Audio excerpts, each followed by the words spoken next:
des gouvernants. La situation d'assister sous perfusion de l'aide extérieure, due à l'effet combiné de la sécheresse et du premier choc pétrolier que vivaient alors les pays du Sahel, n'était pas seulement dégradante, mais à brève échéance, intenable. C'est alors que trois États, unis par l'histoire et la nature, et longtemps nourris mais séparément à ce liquide précieux qui coule dans la formidable veine commune que voici, le fleuve Sénégal, décidèrent de se serrer les uns contre les autres dans la force et la chaleur de ce sein nourricier pour dire non. Non à la fatalité annoncée de la misère, non à l'empire tyrannique des cycles capricieux de la nature, dans un élan d'unité et de solidarité sans précédent. À celui qui a proclamé « On ne peut pas arrêter la mer avec ses bras », le Mali, la Mauritanie et le Sénégal répondirent d'une seule voix « L'eau accouchera du feu à notre irrésistible volonté ».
Le fleuve Sénégal, ce miroir magique où se reflètent des millénaires d'histoire, de culture et de vie commune, tantôt partagées, tantôt disputées, éveilla très tôt l'intérêt des pouvoirs coloniaux qui lui consacrèrent plusieurs études, dont les dernières en date furent la mission d'études et d'aménagement du fleuve Sénégal, MEAF, la mission d'aménagement du fleuve Sénégal, MAF. Et au lendemain des indépendances, les nouveaux États, conscients des immenses potentialités de ce cours d'eau, initièrent des formes d'organisation sous-régionales qui, malheureusement, n'ont pas survécu. Ainsi, en 1963, la Guinée, le Mali, la Mauritanie et le Sénégal créaient le comité interétat. Puis, en 1968, les mêmes États tentaient à nouveau de s'unir au sein de l'Organisation des États riverains du fleuve Sénégal, OERS, immortalisé par la plus belle voix africaine de tous les temps, Kouyaté Sori Kandian.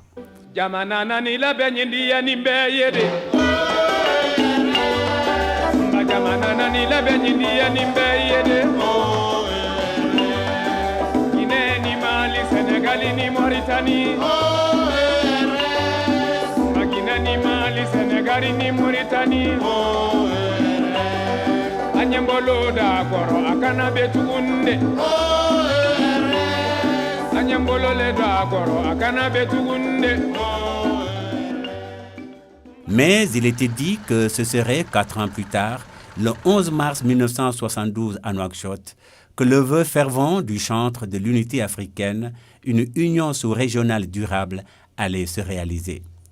En effet, en ce jour béni, le Mali, la Mauritanie et le Sénégal créaient l'Organisation pour la mise en valeur du fleuve Sénégal, OMVS.